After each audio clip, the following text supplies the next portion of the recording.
So we are going to continue. So previously we see we have went through the relationship between knowledge, soft skills, and know-how. So the next slide is how this organizational knowledge can be used.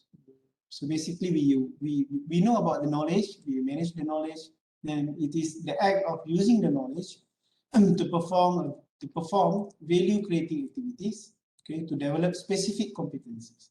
So these specific competencies is going to be the core business of the companies, so which can be used to generate profits.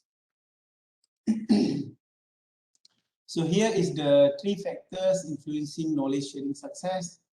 We have individual factors, so each of the staff is important. And then we have the organizational factors and technology factors. So individual factors, we can see as the explanation down here. It's the internal and external motivation to share knowledge, self-confidence and self-efficacy, skill level, etc.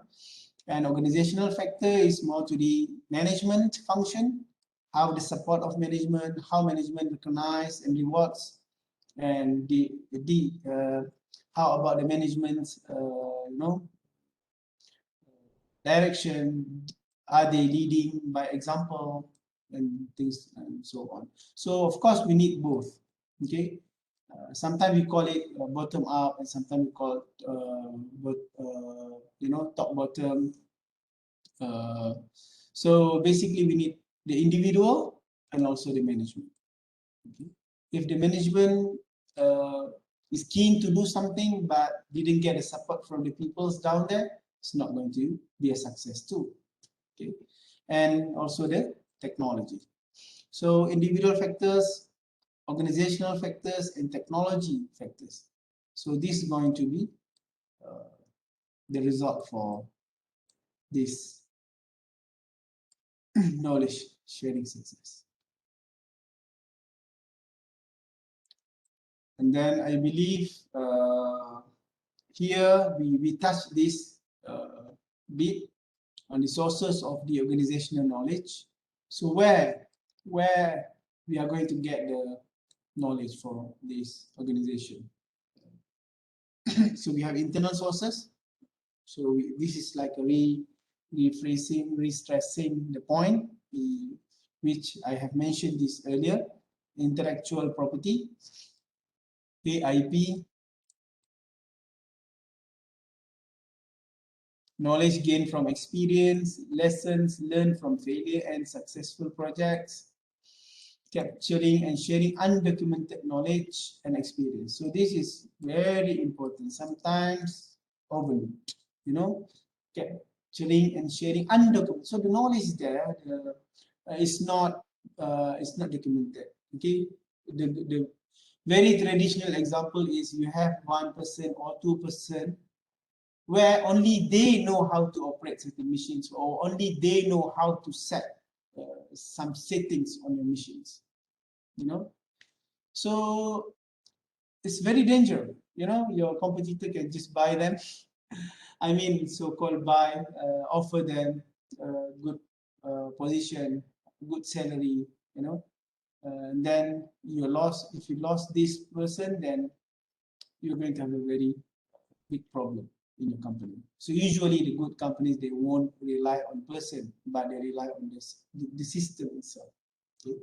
And the result of improvement in processes, products, and also services. So this is the example of the internal sources. And we have external sources from standards. You have your Malaysian standard or British standards, or your supplier standards, your customer standards, whatever it is that you need to try to fulfill. So from there, what are the specifications and how you're going to do. Maybe previously you don't bother about that. Okay, maybe you think, okay, it's look nice, people can use it, and you sell. But suddenly, when you're getting up to the hierarchy, you want to export things. Your product should be reached different regions, different countries, and each countries have their own requirement. They want certain labels. They want all the ingredients to be, visible. No animal fat. They say if it's food, and many regulations. So if you can cover all the standards, then you can go further. And academia, with the engagement of the academics, the university's partnership with the industry, and this is very good. Even the government are pushing this by offering many grants. We have a public-private network grants. We have a knowledge transfer grants.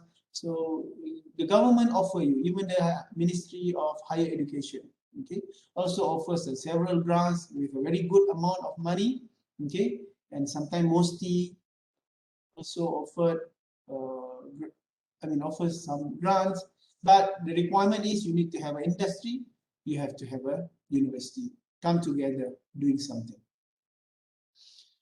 So academia, conferences, where you can share your knowledge, and so you also gain a new knowledge from the international sharing. I believe maybe your companies have some planning on sending staff to certain conferences, in order to gain the knowledge. And gathering knowledge from customers or external providers. Here is the 5 functions of a knowledge organization. What they should do, generate the content. So the content can be anything, can be service, can be product, can be technology. So content, generate the content. Can be a product, can be a food, and then transform the content, the knowledge, into useful products and services. And then preserve and manage content to enable organization to use an external transfer. So you transfer it to the people. Use content to achieve organizational goals. So usually it's profit, right? For the business entity, like you are working, your boss need to pay you salary. So of course, the ultimate goal of the profit-based company is to make profit and transfer content externally in the form of product and service. So I think that's all for introducing this, knowledge and managing knowledge and technology. So next are just the slides on the, on the brands and some information on how they started. Some brands that we are very familiar. Okay, we have a Gardenia bread. If you still remember during your times, your childhood times, so we don't have this Gardenia bread. We just have a the normal bread that you can just buy in the grocery shops. But just imagine how they come with their knowledge and then they so-called manipulate. I'm sorry, to dominate. It's not manipulate, to dominate the business in Malaysia. Okay, till you can see during the first pandemic wave, the first wave of the pandemic. Okay, people are compete each other to buy this and out of stock, and they are put in the Facebook. Even I saw many Facebook posts. They put a seatbelt on the Gardenia bread that they bought. Okay, because it's very difficult to get. But you see how it becomes a brand. Okay, how it becomes brand. So what would be the knowledge, the company, how they started, and we know it's not a local company, right? The recipe is an American name. Start with you can read. I don't want to go through the history of the company, but just to throw some ideas related to the discussion that we did today on the chapters, on this chapter. So you can always relate to this, and we don't know whether they do the protection for their recipe, to the ingredients, and they need to keep, progressing. And do you familiar with this Tata Motors? I'm not sure. Of course, not Malaysian product, but it's a automotive company based in India, okay, they still, be a leading company until today. If you still remember, even Malaysia, we use the bus from Tata. Okay? And they almost collapsed to sell their businesses to different companies, but luckily it doesn't went through, and they still, on market and leading the market. So this is the example, the classic example, the maybe 50 years back or 100 years back, okay, when the first bus in Malaysia, it was imported from India by the ship. So, you see, they are still living till today, but what would be their knowledge? How they manage their knowledge? How they plan things? Ayam brand, is be a brand. Okay, Ayam brand is be a brand, although it's just a brand, Ayam brand. But as now it's been it's available abroad in different countries, especially for Malaysia. So although we have many types of sardines, okay, but still this is like a premium brand, right? So why? How they brand it? How they did it? How they manage the knowledge? Okay. Just showing the slides of 3-4 brands, and then here is the Property Guru. Started in Singapore, so it's launched in 2007, but we still have it till today, and they have their journey. But again, how did they manage the knowledge? What the technology that they use? Okay. And it's a very good history of Nokia. We know this is the leading handphones in the world. Previously, okay, even it's the first,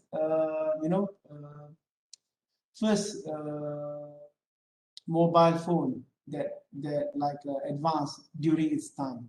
Okay, we can read it, and can go through maybe some of it. We know it. Okay, it's begin in 1865 as a single paper mill operation. Okay, so it's not a handphone. It's not a handphone. It started with a paper mill operation. Okay, and then over the years, industrial sectors including cable, paper, product, rubber, boot, tires, television, and also one of the products is mobile phone. And then the transition to telecommunication begins in the 90s, okay, and it became a giant networking by 1970s. Network equipment powerhouse, developing switching products. They joined forces with Salora to build automatic cellular phone system, eventually putting the company in 1984. So in 87, Nokia launched the Mobira CityMan 900, which became an instant hit. They are the explorer. Okay? But what happened then? It failed to adapt to change and reposition itself in the market. Okay? And later on, the competitor now came on board, introduced this game-changing smartphone. So they introduced a smartphone, which this became a very big slap to Nokia. Okay? And then consumers saw what the future of the industry could provide. They understood the long-term benefit of developing mobile technology better than Nokia did. So what's wrong? What goes wrong with Nokia? So here we can always put the technology management part, how they preserve the knowledge, the R&Ds and things, right? And on 3 September 2013, okay, I think is the day where the Nokia really collapsed. It was announced that Microsoft agreed to buy Nokia mobile phone and devices for 5.4 billion euros. And that would stand down as Nokia CEO. Okay, so it's become a Microsoft device of group business. So Nokia mobile phone is officially dead after Microsoft bought the company. It took only months for it to decide that using Nokia brand means little, and it could walk away from it offending too many customers. Means that after Microsoft bought Nokia, they also in problem. They cannot go far. So after Windows 8, people associated with two together as a bad product. The former Nokia engineer wrote. So people associated the two together as a bad products. Okay, means that Nokia and also Windows. Of course, Windows is from Microsoft. He blamed Microsoft's reputation during 2010-2012 for slow demise of Windows Phone. This reputation failed to attract developers to Windows Phone to create apps. So after the sale of its mobile division, Nokia focused on network equipment. So this is now, I mean, what they are now, okay? After they sell the mobile division, they focus on network equipment to Nokia networks. So today, Nokia is far from that. They are gaining their reputation, but on different market segments. Okay, even they got many products. And previously, last month or last 2 months, I read news that they are, working together with what company is it? Virgin Galactics, the company that doing travel to space. They develop a rocket or aircraft to the space. So Nokia is doing something with them in terms of providing the communication at the space. So they are doing the different segment now. So now they far from that. Okay. So this is just want to show they started. This is the region, the time where the first handphone. I mean, even me, I buy the phone Nokia 3310 that time. You don't need to charge for 3 days. You still have a good signals. And this is the Nokia's journeys. So they acquired Illenion now, and they are moving. So it's a very good case if you want to go through, study, and then understand what they went through, and you can relate it to the knowledge management and the technology management itself. I think this will be the last slide for the first subchapter on organizational knowledge. Okay, so this is some of the references and credits that I have used to prepare the slides. Okay, so that's all. Thank you very much for listening for this first subject.